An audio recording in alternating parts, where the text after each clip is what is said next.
Esse é um grande problema. Inclusive, acho que isso é quase que totalmente... Todos os economistas, sejam eles de direita ou esquerda, concordam com isso, né?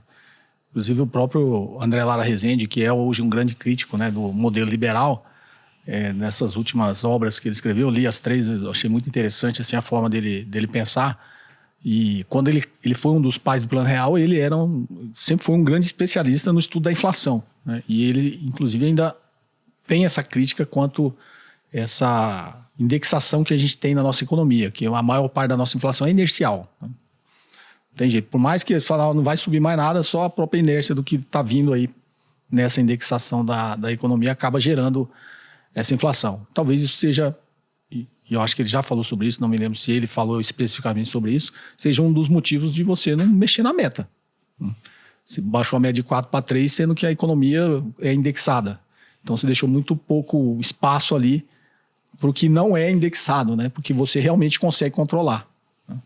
Porque a parte da inércia inflacionária você não consegue controlar, né? É muito de longo prazo esse controle, né? Porque ele está vindo junto, você não atua sobre isso. Uma outra forma que a política monetária atua também não atua sobre a expectativa da inflação, não atua sobre o que está vindo do passado. Então eu acho que esse é um grande problema ainda que precisa ser estudado, né? De como desindexar a economia, talvez não mexendo nos interesses das classes mais baixas, né? Mas das classes, talvez até da classe média, da classe alta, como você citou aí o aluguel, de quem ainda tem uma certa forma de se proteger economicamente em momentos de turbulência na economia, seja interessante a gente endereçar a desindexação disso. Eu acho que os aluguéis deveriam ser desindexados. Mesmo aqueles, você falou, pequeno proprietário, mas ele pelo menos ele tem um bem, né? Onde ele pode... Porque na realidade o poder econômico consegue se proteger da inflação, né? Quem não consegue se proteger da inflação são as pessoas de classe mais baixas. Então, o salário mínimo eu acho que tem que ser indexado à inflação. Isso tem que continuar. Obviamente ele tem uma série de reflexos, né, na economia, se deixando o salário mínimo indexado. Mas o restante, os próprios contratos do governo, tudo que é indexado ao IGPM, né, como os aluguéis, eu acho que deveria ser desindexado. Obviamente você tem que fazer isso aos poucos, né? Ou de uma vez só, porque quando você mexe com interesses, talvez se tentar fazer aos poucos, você não faz nunca, né? Tira o band-aid de uma vez. Né? Tira de uma vez, igual quando a gente era criança, né? Peraí, vou tirar devagarzinho. Aí grita, esperneia, mas eu acho assim, no final das contas, tudo acaba estando ligado ao sistema político nosso, né? Isso não é uma coisa simples de fazer, isso depende do Congresso Nacional.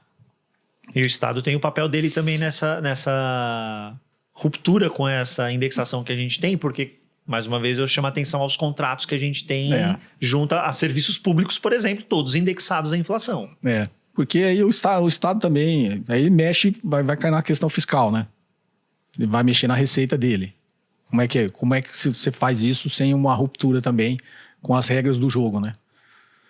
Então, aquilo que eu te falei, a gente foi criando tanta amarra, né? Tudo no Brasil, se você for olhar assim, né? Você vai criando tanto remendo, que depois você fala, como é que eu arrumo essa coxa de retalhos, né? O nosso sistema tributário passa pelo mesmo, foi criando tanto remendo no nosso sistema tributário que é muito difícil você mudar isso. E por isso talvez também é um grande problema do Brasil. A maioria da nossa tributação vem de consumo e produção, porque é mais fácil tributar, né? É muito mais fácil você tributar o consumo, não mexe com o interesse de ninguém e do pouco de cada um que paga é o grosso da arrecadação do Estado. Mexer com renda e patrimônio é mais difícil, está mexendo com interesse econômico, mas o grande problema da nossa economia também é a coxa de retalhos, que é o nosso sistema tributário, né? É extremamente complexo, mas quando você pega a arrecadação como um todo, mais de 50% é consumo e produção. Como é que a economia que tributa fortemente consumo e produção cresce? A gente tem que tributar menos consumo e produção e mais renda e patrimônio, né? Que teoricamente renda e patrimônio não é um capital produtivo, né? Obviamente tem uma parte que mas o que já virou renda e patrimônio, necessariamente ele é improdutivo, né?